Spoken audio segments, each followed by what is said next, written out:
Good afternoon. Afternoon. Are you well?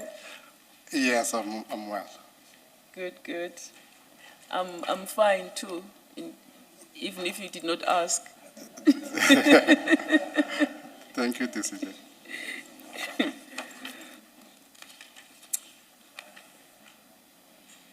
You went to Forte and Wits. Yes. Which degrees did you obtain from these fine institutions? Forte, B Juris and LLB. Then at WITS, higher diploma in company law.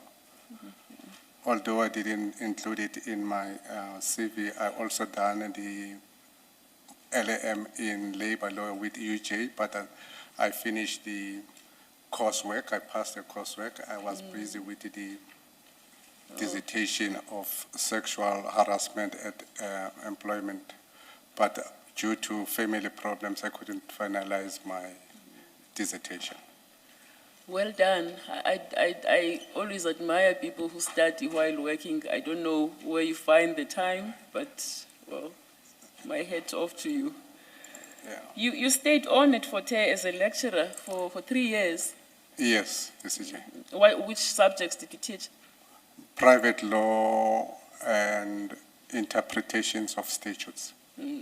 Private law one, at the time, they had a branch in Bishop for adult after hours. So I also done teaching private law 2 and commercial law in that particular place. All right.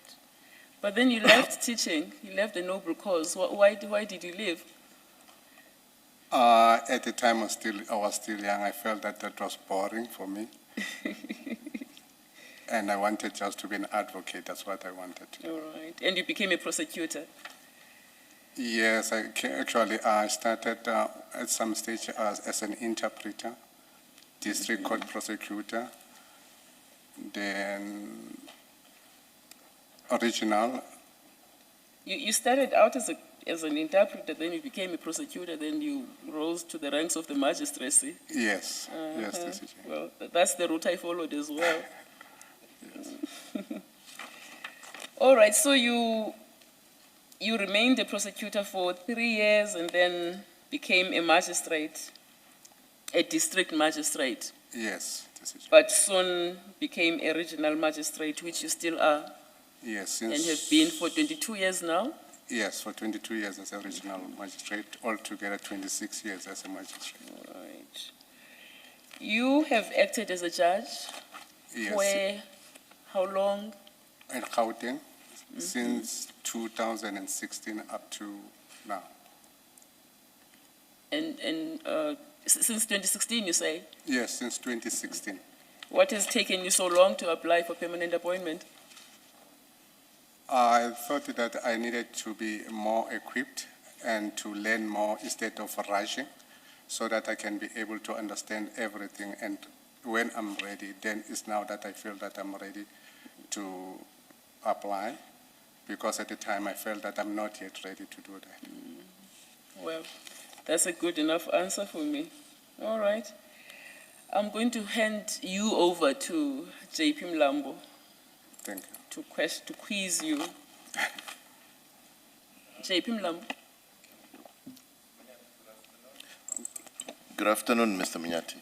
Good afternoon, JP. And I also want to thank you for availing yourself for this interview and for being available to act in the division. Thank you. When I was looking for people. Now according to the allocations, you've acted for a total of 63 weeks in Gauteng. Yes. And 49 of those have been in the criminal trial courts, am I correct? That's correct, JP. Yeah. That's, in a sense, reflective of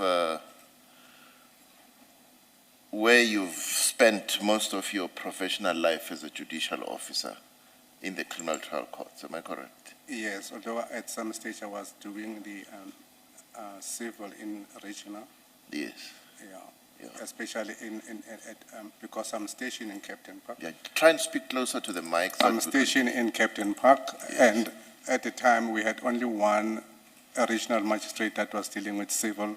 Now she was doing Captain Park. She does also Springs, I think Springs and Brakpan together, and Heidelberg.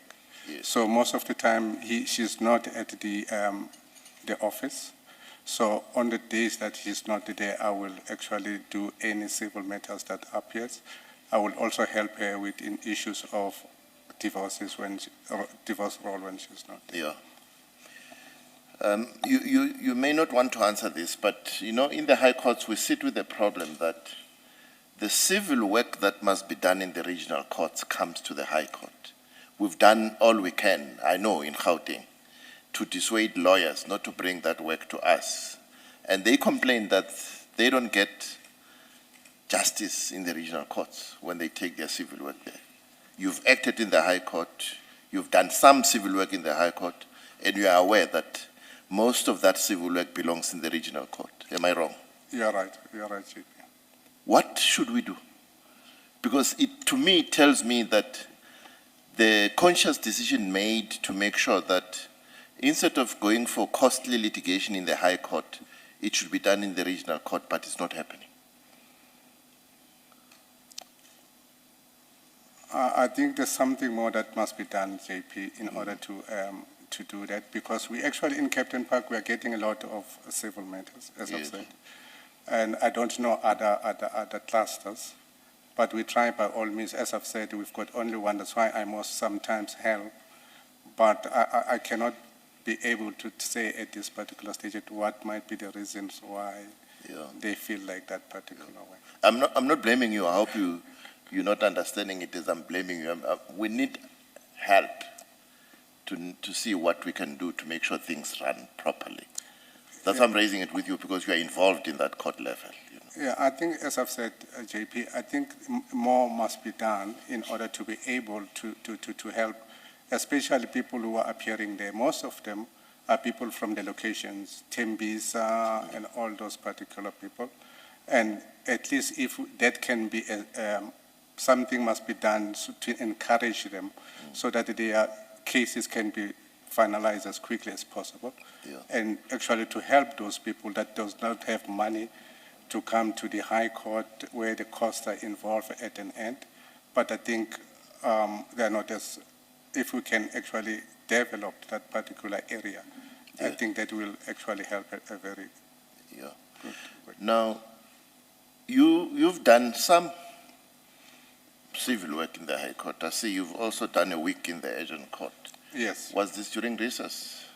No. It was during, who was your partner in crime when you did the Agent Court? That was Judge Malindi. Judge Malindi, oh, okay. So that was during term. And you've not done special motions, even though you've done, I think, it shows me that you've done 2 weeks of opposed motions. Yes, I've done 2 weeks, one in Pretoria, one in Johannesburg. Yeah. How long did it take you to finalize the reserve judgments that you accumulated in the opposed motion courts? I've actually done most of them in 3 months, before the end of the 3 months. Yeah. There was, I think, 1 or 2 that there was a cycle. I finished them within time, but they were delivered late because the secretary that was helping me in Pretoria, especially in Pretoria, I don't know what is the problem. Apparently he resigned or his contract ended, and without actually handing those particular judgments but they were written in time. Yes. And I finalized them within 3 months' time. Yeah. Now, as is clear from the spreadsheet, you haven't done work in the full court appeal area. You've done work in the full bench area, am I correct?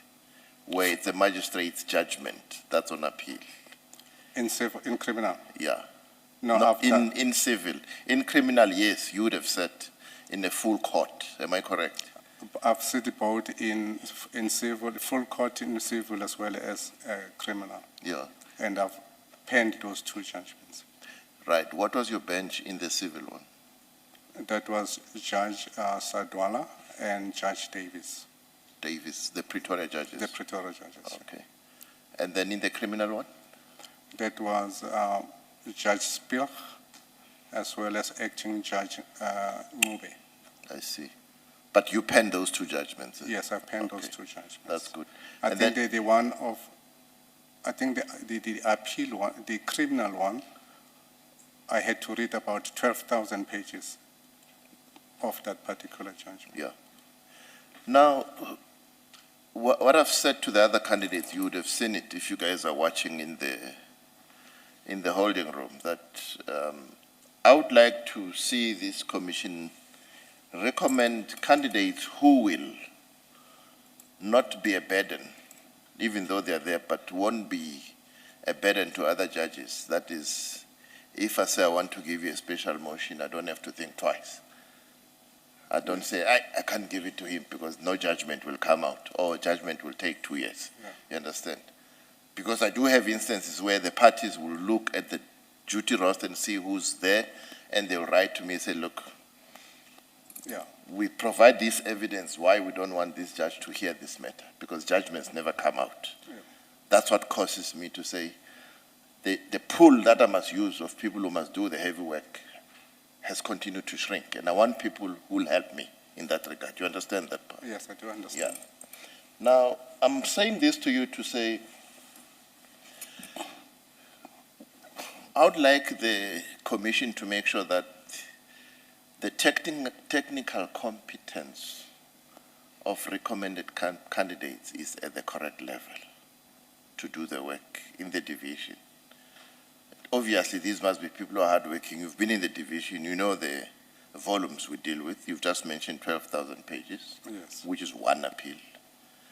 And your conceptual grasp of the issues you're dealing with needs to be at the right level. You understand that? Yes, I do understand, Jacob. Right. Now, what is your comment to what the bar is saying about your candidature for permanent appointment, the GCB? Have you seen it? Which one is it?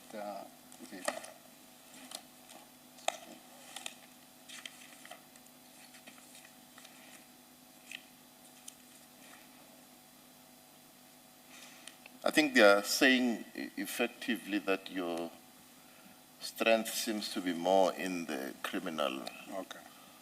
law arena, and that you may need more time in the civil law arena. I don't blame them, JP, because I think they had only the application without the spreadsheet of the cases that I've done. Yes.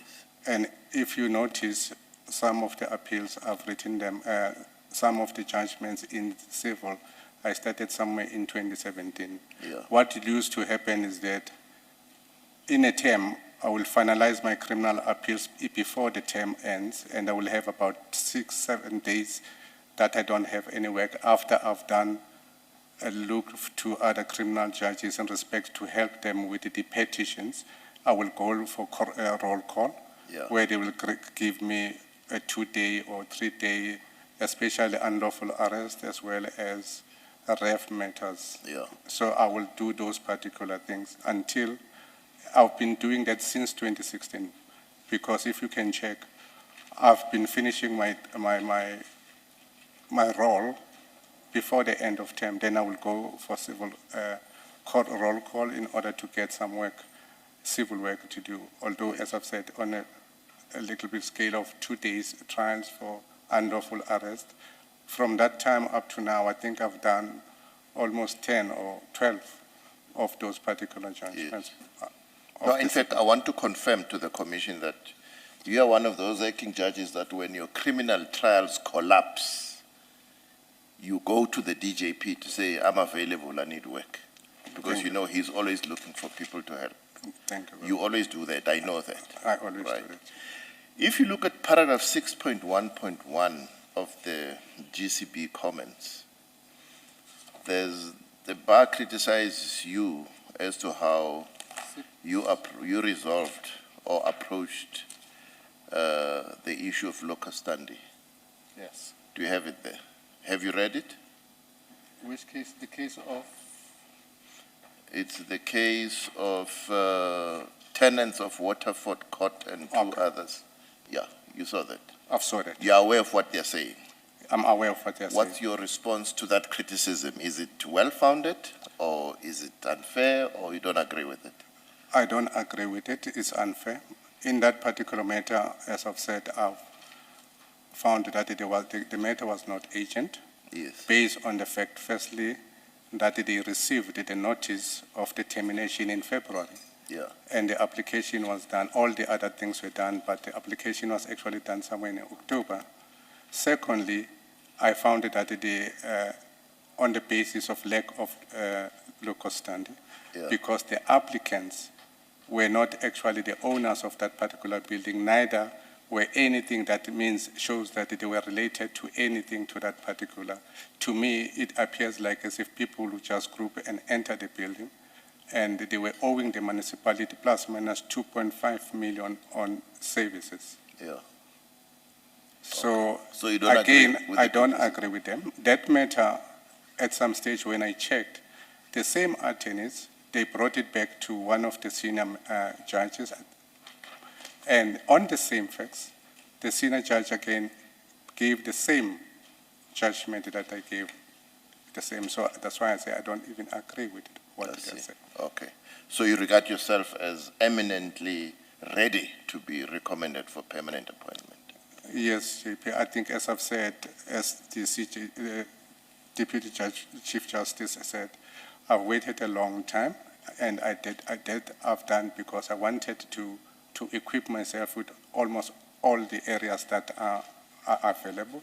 Yes. I'm accustomed to what is happening in the division. It's very busy. I've become accustomed to the fact that as a judge, you don't go to bed at 9 o'clock. You don't have weekends. You don't have public holidays. Yes. So your book becomes a library because you have any time that you have to read. So I know how the division is so busy. Thank you. Thank you, DCJ. Thank you, JP. MEC, do you have any questions for this candidate? Thank you very much, and good afternoon to you. Afternoon. My questions would have really been around the criticism that the JP has spoken to, but I think you have dealt with that quite adequately. Although I would have just wished one comment on, what will you consider to be your contribution broadly to the body of knowledge in the legal profession, based on this observation or criticism that you're more in the criminal law space, but broadly, while I take the points you've made, but what you do say you have contributed to particularly research, contributing new things to the development of the law and all that. Thank you very much, Commissioner. As I've said, that I believe that as a judge, you must be able to know all the law, parts of the law, civil and criminal. And it is also a fact that none of the judges that knows 100% civil and 100% criminal. Each judge has got their own strength. I'm of the view that although I actually have more strengths on criminal, I've done a lot of also civil matters.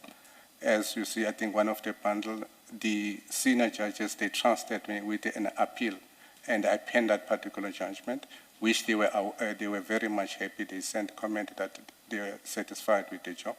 So I feel that I actually do the research. I read my spare time about things that I needed to do and to read in respect of other fields that I haven't done because I've not received any case that relates to those particular issues. I can leave it here. Thanks. Yes, dear. Thanks. Good afternoon, Mr. Manyathi. Good afternoon, Commissioner. I'm going to be asking you, look, I'm only allowed to really ask you one question, so I'll try and put it all in. But it's about the State versus Christo Smith judgment. Yes. Where you overturned a sentence, a Accused raped. The accused was the boyfriend of a young girl who was 13 years old.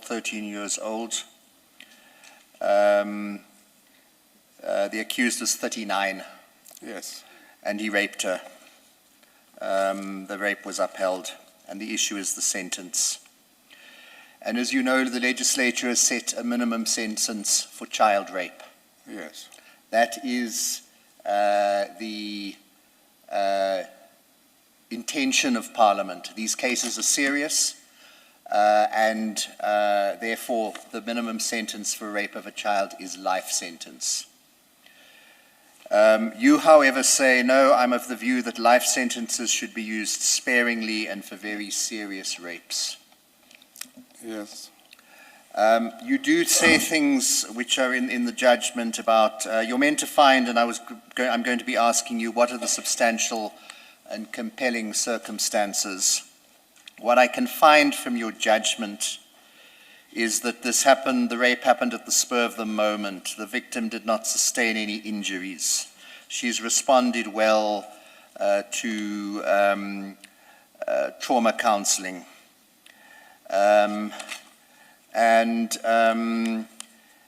You also then say, no, because the complainant and the appellant stayed under the same roof for a period of 8 months when the incident took place, because the accused was the boyfriend of the victim's mother. You say, therefore one will approach this matter as rape by a family member.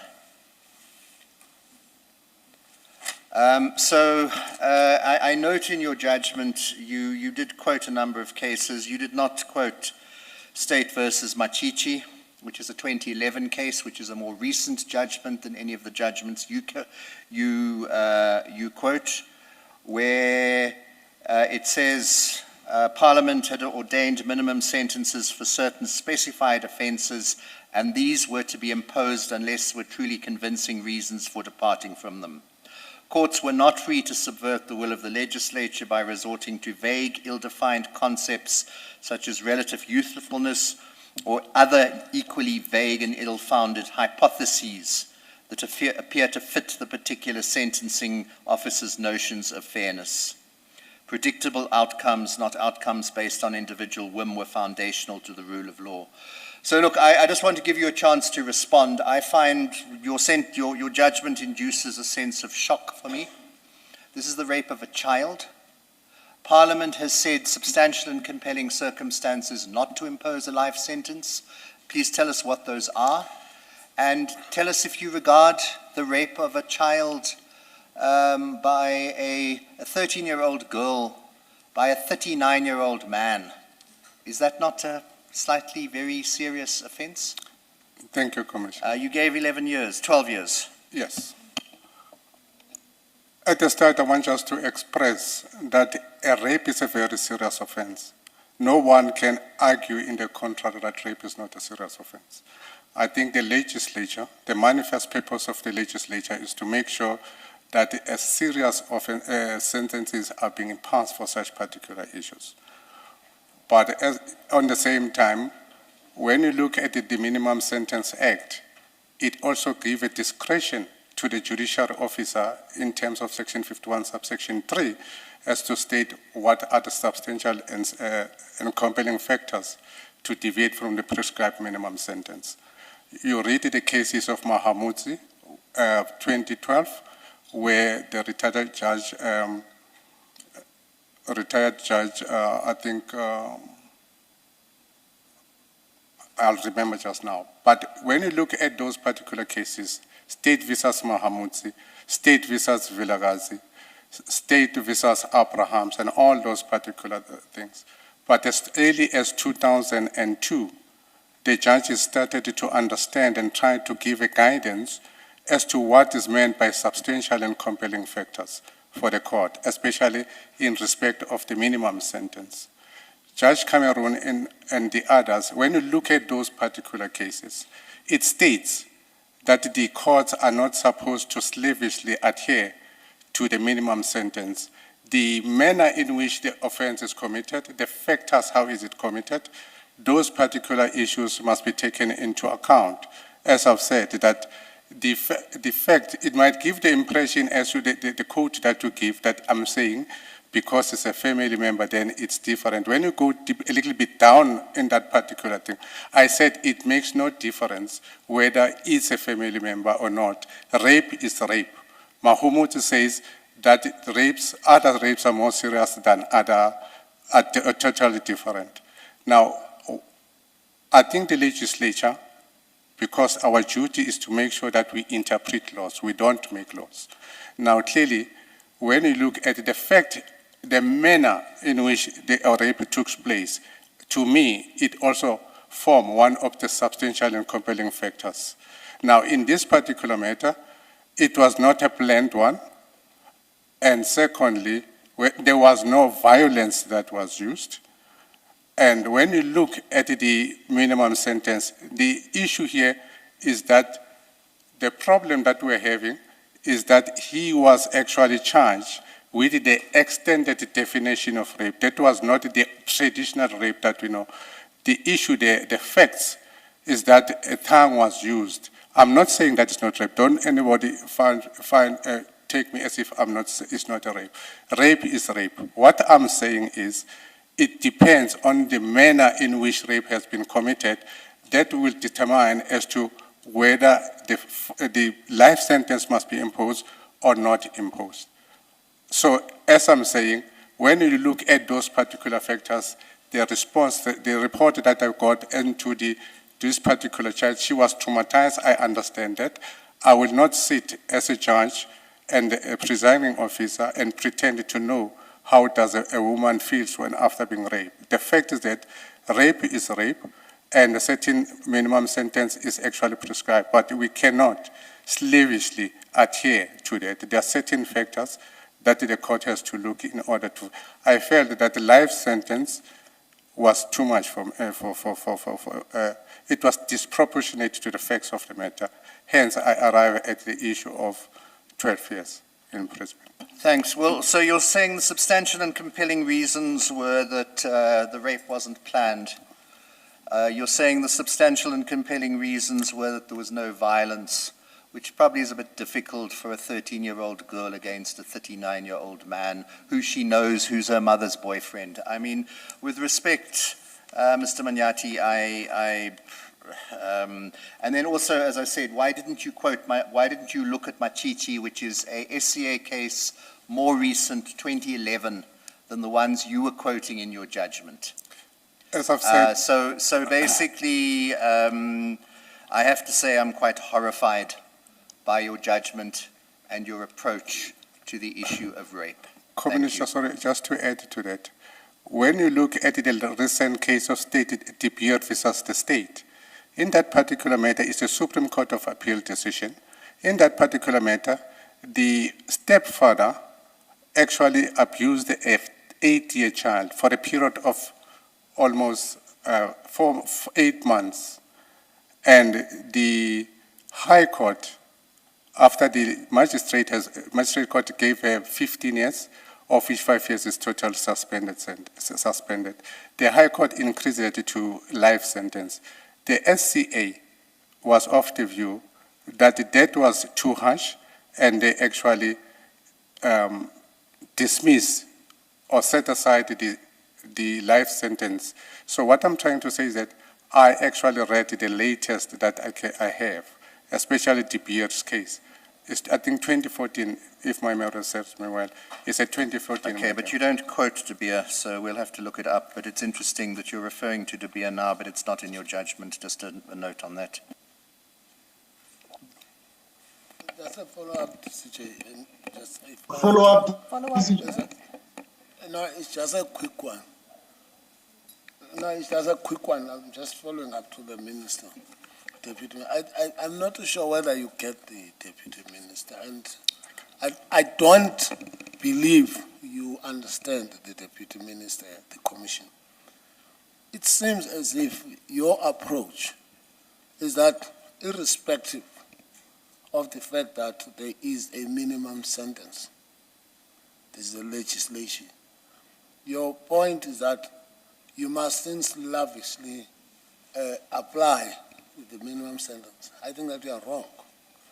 because the starting point is to accept that a legislation has been ordained which prescribe that life sentence or whatever minimum sentence has been prescribed. And then once you do that, the next approach is to then look onto the facts of the particular case so as to determine that these circumstances justifying a deviation do exist. But yours is the other way around. And hence, you, in your response to the minister, you cite all the cases which are totally relevant to what he is asking you. Because here, what were these factors? Is that there's no violence? Is that is a family friend? I mean, what is that? That's what I'm saying. Sorry, Commissioner. That's what I'm saying. I'm not saying that it's not a serious offense. What I'm saying, because that has to do with the Minimum Sentence Act, the prescribed minimum sentence, as to how should one approach that. So I'm of the view that the circumstances, the manner in which an offense that carries a minimum sentence on its own, one has to look at those particular issues and form whether is it a substantial factors, because one cannot be able, the Act doesn't say what amounts to a substantial and compelling factors. It depends on the merits and the facts that are placed before me as to what is the situation. So, as I've said, that was a first offender. As I've said, that the issue, there was also no violence, and there was no violence, and it was not, that's what I'm trying to say, that those are the factors that I took into account at that particular stage. Thank you, TCJ, but I'm not satisfied. In fact, you still don't understand how He's do you given move his about. answer, Commissioner. Thank you. No, thank you. Do what you will with it. Okay. Yeah. I also want to just do a short follow-up, like a shorter than Mr. Noches. There are two follow-ups before you, Commissioner. Commissioner Pillay? Thank you, DCJ. This is just a quick follow-up. Good afternoon, Mr. Manyathi. Good afternoon. Can I follow up on what Commissioner Nochesi has put to you? And it really is, and this is where you two seem to be speaking past each other. It's the approach that you used is an incorrect approach. If you look at paragraph 15 of your judgment, you say, in the evaluation of the facts before me, I'm of the view that the learned magistrate put much consideration to the seriousness of the offense and the interests of the society above the personal circumstances of the accused. Lastly, that the degree of severity in this matter is not that serious. You were applying the Zinn test, which is a completely different approach to sentencing. You disregarded the minimum sentencing dispensation, and that's the problem. You acted as if you've got a discretion which you exercised from scratch, and you took into account the Zinn factors. You didn't depart from the perspective that the minimum sentencing legislation is in place. That's what the legislature ordained, and your only job was to check as to whether or not there are substantial and compelling reasons to depart. That's the distinction. As I've said, Commissioner, my approach was automatically the first thing that one has to do is to check whether there are substantial and compelling factors to deviate from the prescribed minimum sentence.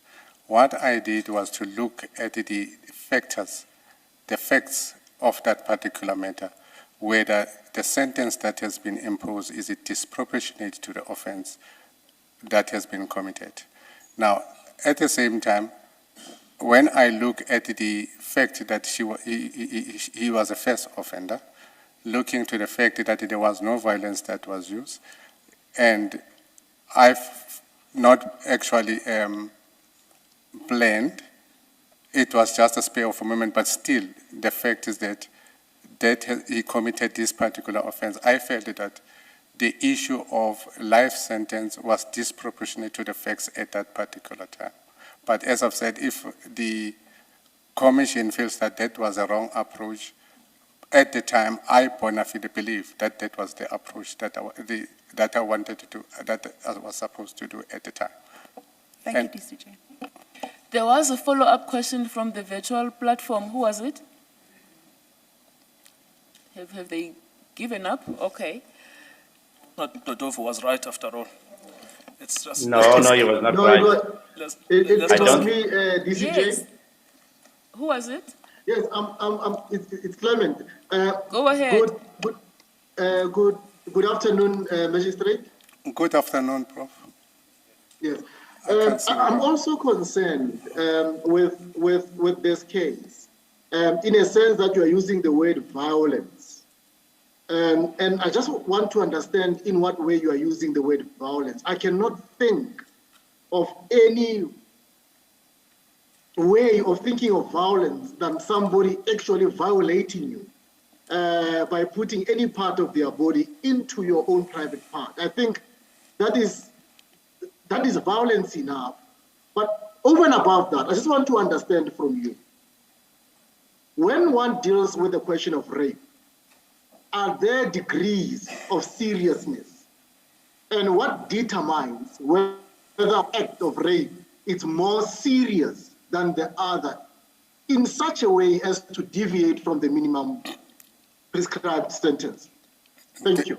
Thank you, Commissioner. As I've said, when I'm talking DCJ, about... So sorry, it's the same question. I just want to add something on the same question that Prof has asked. If you allow me, can I just do it so that he package it, if it is possible? Okay. My simple question is, what is not violence in rape, especially a statutory rape? What will constitute non-violence? Commissioner, Or put differently, DCJ. Or put differently, what is your definition of violence?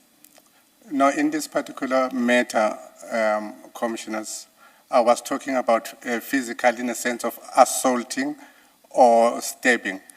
As I've said, the fact that we take it very seriously, that any rape is serious.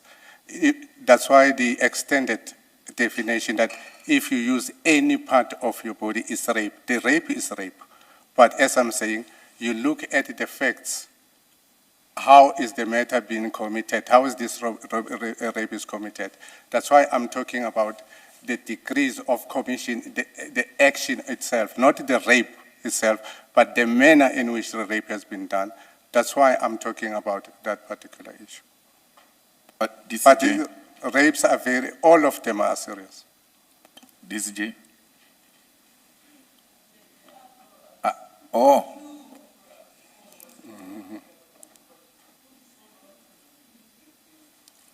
But we agree that rape is violence. Should we agree on that one? That rape on its own is violence? Yes, Commissioner Malema, I do understand your side of the thing. That is a violation. Side of the thing. That is a violation of a human. And rape, as I've said, is serious.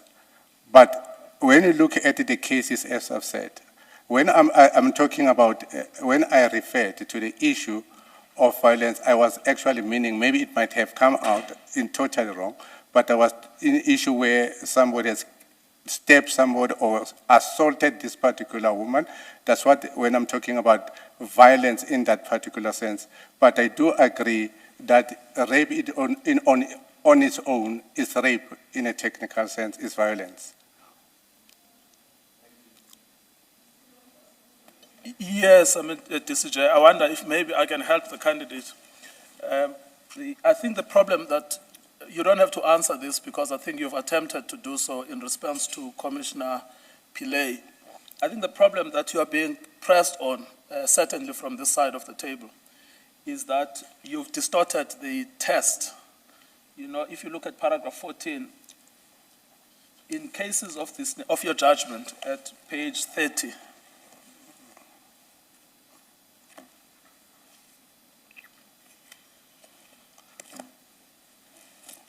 Okay, you can post it. Do you have it? I'll check. I'm trying to check. no, let's just go through it together. Maybe you can concede and then we move on.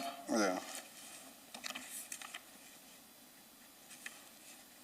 It's page 30, paragraph 14.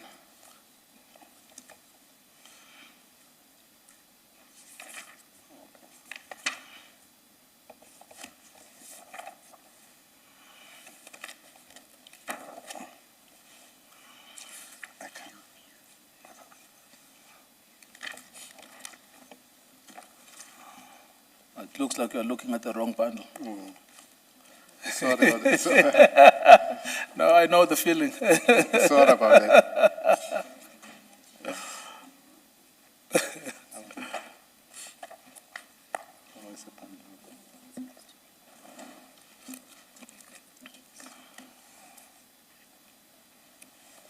Yeah, so I think the point that is being put by Commissioner Pillay is that you've distorted the law. Because the way you express the law is that in cases of this nature decided by the Supreme Court of Appeal, the message is that it's clear that life sentence is the most severe which a court can impose and must be regarded as a last option. Now that's where the distortion is. The law is that it's the first option, unless substantial and compelling reasons exist. So that's where you are misunderstanding the law. That's what is being put to you. Okay. The second thing around this misunderstanding, it looks like you are not the only one, because when you turn to page 32, the judgment is concurred in by a senior judge.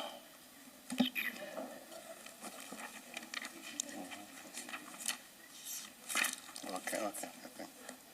I think I've got it. Yes, but you don't have to answer because I think you've already taken enough.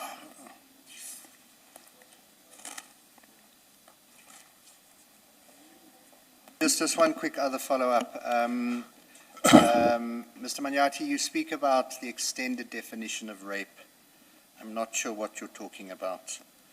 There was a common law definition of rape, which was more narrow, which was repealed by the Sexual Offences Act in 2007. And then there's one definition of rape, which is person A who unlawfully and intentionally commits an act of sexual penetration and with a complainant B without the consent of B is guilty of the offence of rape. Full stop. That's a definition of rape. So what's the extended definition? There's compelled rape, which is not one of the factors here. That's the third person. So, I mean, even with respect, I suspect you are looking at the old common law definition of rape, which was repealed as being the correct version, and the statutory definition of rape as being the extended version. And let me assure you, it's not an extended version, it is the current definition of rape. Yes, Commissioner, I do understand. As I've said, I think what I'm trying to say, as I've said, Commissioner, is the fact that when those issues that were indecent assault and other issues, they are now actually rape. That's what I'm talking about, because initially there's certain part of the body that was used before it can be regarded as a rape. But now the Act talks about any part of your body and any other objects. That's what I'm talking about when I'm talking about the extended definition of rape. But as I've said, if that was the wrong approach, I think it came in a wrong way, the way I put it, but that was not what I meant, and I accept what the Commission says. Commissioner Lucas? Thank you very much, DCJ. Good afternoon to Mr. Manyathi. Is it Manyathi? I was listening to the candidate, and I think I want to ask him to forget about the technical approach that he's actually bringing to this panel, and tell me whether, in the light of the high prevalence of gender-based violence in this country, someone just Monday responded to say that they realize that South Africa in some aspects can be seen as a lawless country, particularly if you look at the high prevalence of gender-based violence. Now, while you are sitting on the bench, whatever kind of judgment you give become kind of precedents. Have you taken into account how many children is being endangered by taking a decision technically that you have got, what do you call it, that you can decide discretion, that you have discretion whether you want to impose a minimum or a maximum or a minimum sentence. Have you taken into account how many of us, or do you expect us as women here to agree with you and say that you are fit and proper for us to recommend that you should be appointed. Because we are very disappointed, and I don't become a board anymore. What is happening is that it is very, very painful to hear someone speak and making something that is so painful a technical issue. DCJ, if you allow me, I want to tell you, I was in the United States of America earlier in last month. And you know, because of the time difference, we are reading South African news all the time. For the 5 days that I was in America, every day, 2 women at least was killed and raped. And that is why we don't know how someone can be technical about the issue of rape. Thank you, Commissioner. Thank you. As I've said, Commissioners, I take rape very seriously. Maybe the manner in which I've put it is the weights in that particular judgment sends maybe a wrong message. In my instinct as a judge in this province, I've actually done more than, I think, 5 cases that has to do with rape, where the accused has been sentenced to life imprisonment. Last month, I think in January this year, in Captain Park, I sentenced the accused who was sleeping with his own daughters, that are 3 of them, that were underage. I gave him 3 life sentences plus 30 years on top of that. What I'm trying to say is, I'm very much sensitive to the gender-based violence. I think some of the cases that I've gave to you, that shows that I'm very much sensitive to those particular issues where gender-based violence are involved. You can see also in one of the cases that I've quoted, the one of Palisa Modiba, a UJ student. I'm very much serious about those particular issues. But as I'm saying, that I might have use a language that is actually not correct in this particular matter, but that on its own, as I've said, I think I will have to look at that at the next time as to how do I put that in a proper perspective. But I take gender violence very, very much seriously. I think the difficulty, Mr. Manyathi, is that you strenuously defended this obviously flawed judgment of yours. And it's not just the reasoning. Well, you are backtracking on your reasoning now. But the sentence you imposed there shows exactly what, how you understand the notion of rape. You imposed a mere 12-year sentence, which backs your flawed reasoning. How do you account for that? And then you come here today and you continue to defend this judgment when so many people are trying to show you where you went wrong. I've not heard you concede to this point that you were wrong in that judgment. Thank you, Commissioner. As I've said, that I thought that the way I put it and the manner in which I've done, I was of the view that I'm in a right track. But as the commissions are pointing out, I cannot dispute what their views is. But at that particular stage, that means that next time I have to be very much careful about that particular issue. I do agree and accept what are they saying. Commissioner Baloyi? Thank you, DCJ. Good afternoon, Mr. Manyathi. Good afternoon. DCJ, my question, in fact, becomes a follow-up on what you're saying. Mr. Manyathi, the courts speak to the public and to the parties that appear before them through their judgments. And it is therefore important that the orders that you get to are reasoned. When you read the body of the judgment, as a party that before you, when you read the judgment, you want to see an explanation of why an order was given. You reduce the sentence to 12 years. There's no reasoning why 12 years. Why not 5 years? Why not 20 years, right? So this child of 13 who has been subjected to violence, because it is violence, has been subjected to violence, has no idea why you have sentenced to, you have reduced the sentence to 12, why in fact it is 12 years. And all you tell us is you've taken into account the personal circumstances. And the only personal circumstances in this judgment is the accused is 39, he's got a son of 17, he's an IT specialist who earns so much. Those are the only personal circumstances that are in here. And we have to have, you want the public to have faith in the decisions of the courts and how they come to the decisions of the court. But it will not happen if we don't explain ourselves. And I make the point because whether you get appointed or you continue to act, you are going to continue writing judgments, even if you're acting. You have to understand and appreciate that you owe it to the public to explain your orders. You have failed dismally to do this. In fact, as a result, the impression is, well, you take rape lightly, this kind of rape lightly, hence the 12 years.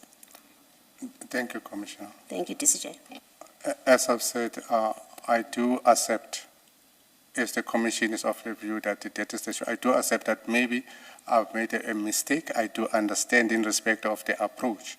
But at the same time, as I've said, I promise that I also take that serious, any rape matters, as well as any gender-based violence offenses, I take them into seriously. But I do understand what the Commission's concern is.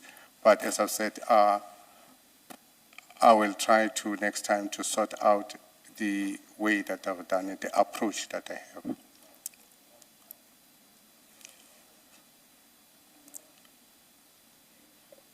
Mr. Manyathi, you've come 7 years after you've done this judgment. You've heard all of us say you can't justify your sentence and your reasoning. And yet you continue to say, I hear what you're saying, which means your view hasn't changed and we haven't helped. So what do we do? Which appears that you've written the judgment today, the way you're defending this. But you come here for an interview. We're telling you about the difficulties. We're telling you that there was maybe an error at best for you. And you don't admit that. You justify the unjustifiable.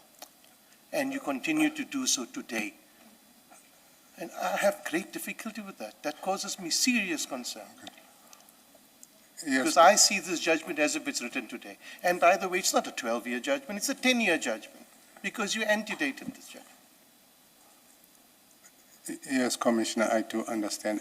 Maybe I don't put it, I do accept that the Commissioner's view, I do accept that there was, maybe the approach was wrong. I do that I was wrong, and I've said it's one of those regrettable errors, and next time I'll try to be able to do that. I do agree and accept the Commissioner's view in this particular matter. Yes, Commissioner Malek. No, just a very brief follow-up. Apart from the law that the other side has shown and everybody else has spoken, in particular Commissioner Lucas, and how this has become a huge problem. Now a cardinal mistake has been pointed out to you that child will never recover from. That the admission you are making here now confirms that she has never received justice, she will never receive justice. In the spirit of Ubuntu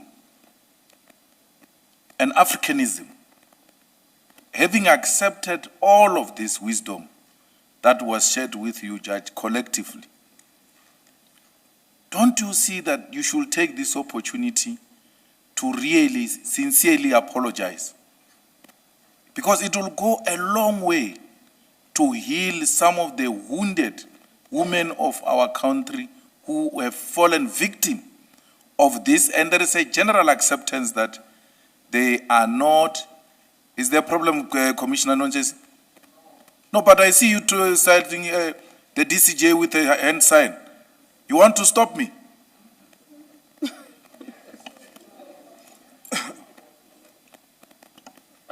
Commissioner Malem, time is against us.